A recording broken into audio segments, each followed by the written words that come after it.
Барлықтарыңызға сәлем, менің каналыма қош келдіңіздер. Қазақша контентті қолдап, менің салған әр видеома лайк басып, пікір қалдырып отырыңыздар.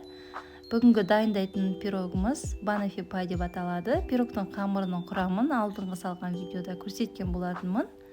Тек қана қамырын формаға жайып, салып 20 минут духовкада пісіріп алдым.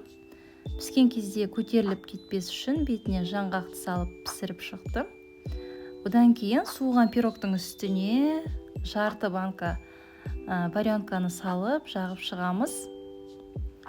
Варенканың жартысы жетеді, әйтпесе тәп-тәтті болып шығады.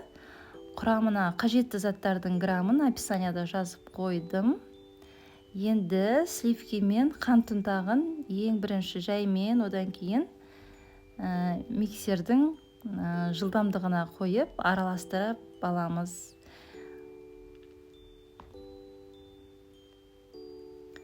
Енді бізге бір штук бананымызды турап, оны пирогтың үстіне қойып шығамыз.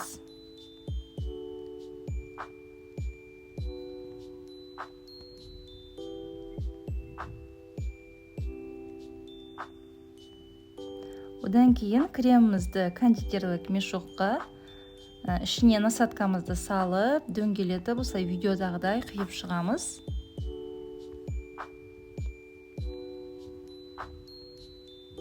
Бетіне әдемі сәндік үшін, әдем болып тұру үшін какао ұнтағын сеуіп шықтым.